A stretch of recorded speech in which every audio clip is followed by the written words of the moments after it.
भाऊनी असं मला काय म्हणलं की सगळेजण त्यांच्या गोष्टीवर हसायला लागले. तर थांबा सांगते मी तुम्हाला. तर सर्वात अगोदर स्वागत आहे तुमचं जयूच्या ब्लॉग मध्ये. तर आम्ही सगळेजण चाललो ताईच्या आणि भाऊच्या घराकडे होळी मनवासाठी. तर मला जाताना दिसली होळी आणि हे बघून मला माझ्या गावाकडली खूपच जास्त आठवण आली.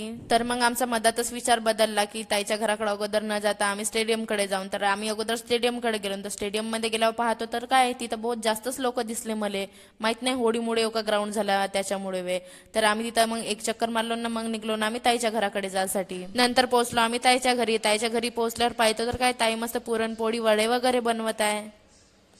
नंतर मग मस्त थाली वगैरे सजवून आम्ही गेलो होळीची पूजा करायसाठी. होळीची पूजा करून झाल्यावर भेटली मला प्रसाद खाऊन झाल्यावर मग मस्त रंग वगैरे लावलो ना मग निघलो ना आम्ही घराकडे यासाठी. घरी आल्यावर मग मस्त पुरणपोळी वगैरे खालो. पुरणपोळी खाऊन होत नाही तर इकडे खीर पण मिळली. मग खीर पण खाऊन घेतलो. खीर खाताच नाही तर मग आम्हाला भेटली आईस्क्रीम. मग ते आईस्क्रीम पण खाऊन घेतलो. सॉरी कुल्फी पण मग खाऊन घेतलो. अजीब जानवर है, कितना भी खाए भूखा ही रहता है. तर बघा मला भाऊनी मग काय म्हणलं तर ऐका. ये है पूरनपूरी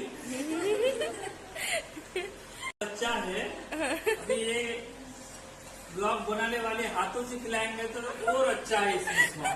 मग जेवण वगैरे झालं आम्ही बसलो मेहंदी काढायसाठी. मग मेहंदी वगैरे काढून झाली आणि मग गेलो आम्ही झोपासाठी. बस आजच्यासाठी एवढाच. मी बाकीचा नेक्स्ट ब्लॉग मध्ये दाखवील. बाय.